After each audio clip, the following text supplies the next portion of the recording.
Hey there guys, I'm Renee. I am the owner and artist behind Chicly Reclaimed Decor, and welcome back to another tutorial. Today I'm really excited to share with you. We are going to be going over step by step how to easily apply layers of paint to achieve an aged verdigris inspired look, similar to that which you would see on a time-worn copper or bronze bust. These painting techniques can be applied on a variety of surfaces, whether you're working on a piece of furniture or something as simple as a piece of cardboard. These techniques are going to help you to achieve stunning results, no matter where your DIY adventures take you. So if that sounds like something you might be interested in learning, stick around, because that's what I will be going over today. But before we begin, please do like, subscribe, and hit that notification bell so you can be notified when I upload new tutorials. So I made these little cherub figurines using Eco Resin by Silicone Art, and I am going to lay down a nice dark base layer of chalk style paint for my first layer on this multi-layered piece. This is Pitch Black by Couture paint, and I'm using a dabbing motion to make sure that I get into all these ornate details on this design. I really love doing this type of painting technique on a canvas, quote unquote, such as this one, because it has a nice base layer of texture, and also these beautiful carved details are just really fun to create all the beautiful layers upon, as you will see as we go along.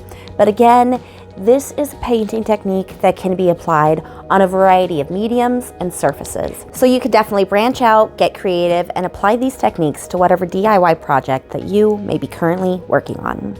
So for the next step in this painting process, I am going to be adding on a very distressed layer of a metallic paint color of my choice. Keeping in mind that verdigris naturally occurs creating patina on copper, bronze, and brass, I chose this beautiful bronze color by Couture paint. Once that metallic paint has had time to dry, you're ready to begin adding your layers of verdigris inspired colors. Now remember, this style of patina naturally occurs in shades of green to blue-green, so I have a custom mixed green sitting in front of me that I've watered down. You want your paint to be pretty thin, and this is about the consistency that I had before I began painting. So I'm going to be taking this watered down paint, and I'm going to be starting by working on the front side of the angel, and I'm just dabbing it over the entirety of this surface. Next, I'm going to take a small cotton ball, and using a soft dabbing motion, I'm going to gently remove some of this paint that we have just added. The key to this verdigris inspired paint finish is the building up and layering of paint colors. And one thing that's going to really add to this process, especially when you're working on a larger surface, is creating texture by simply switching up what you're using to dab off your watered down paint with. So for example, you could use a sea sponge or a crumpled up rag instead of a cotton ball, which is going to create some really great texture and add even more depth to your aged paint look.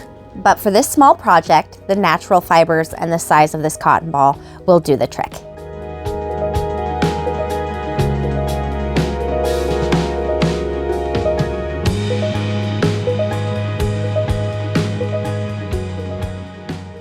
Once that paint has had time to dry, I'm going to follow that exact same process to add yet another layer. Again, I'm watering down my paint, and to create this color, all I did was take the original custom mixed green and I added just a smidge of white to it to lighten it up a bit.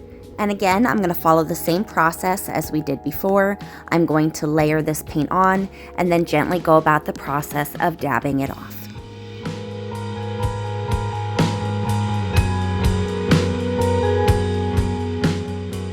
Quite a few of these products that I'm using here today in this tutorial are by Couture Paint Company, and I'm going to put a full list of those products used down in the description below, just in case I inspire you to pick up a paintbrush and do a little creating of your very own.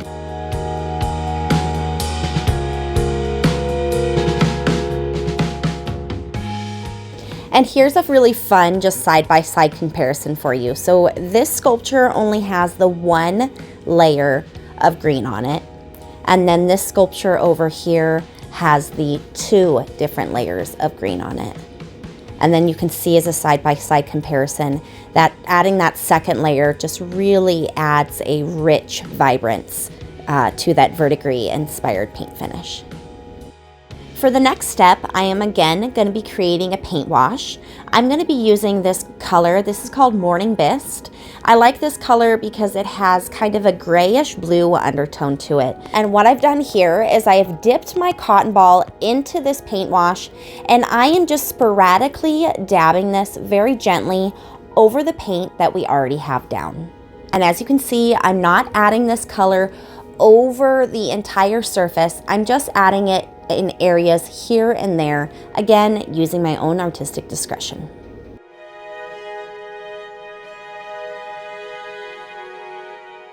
If you've ever looked at something that has real patina on it, sometimes it can look as if it's dripping down the item, and that's something that you can incorporate into your design as well. So to demonstrate that technique, I'm just going to start at the back of the head, and I'm going to squeeze my cotton ball so all that paint wash can kind of puddle there and then drip down the back.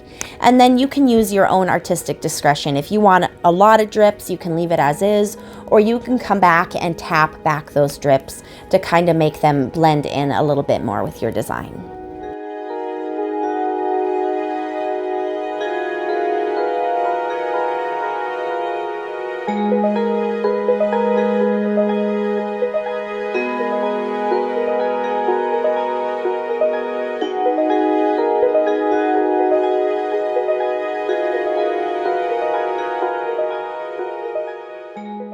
For the next step in this painting process, I'm going to be using that same metallic bronze color that I used earlier, and I'm going to be dry brushing it over this design. And just as before, I'm switching up the application. Some areas I'm going to be adding this bronze color on really heavy, and other areas I'm not going to be adding it at all.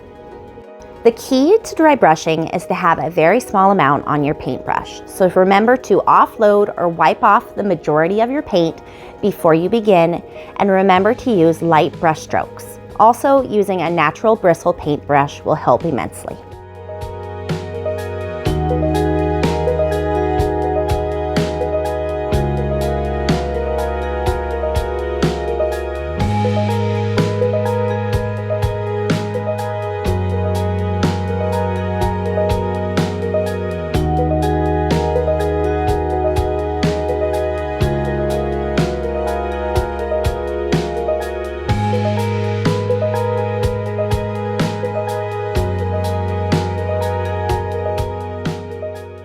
Now the next step is completely optional, but I just love the added bit of patina that this gives to the overall look. So what I'm going to do here is I'm using the same paint that I used earlier. I'm going to be using the lighter green color, and I am simply just dipping a paintbrush into this paint, and then I am going to flick it onto the design in random areas. And my inspiration behind this part of the project actually came from this photo right here. This is a sculpture that I painted using actual patina paints and sprays, and it just got this really cool look to it, and so I wanted to try to replicate that, but using paint, which was a fun challenge and one that produced some pretty neat results, if I do say so myself.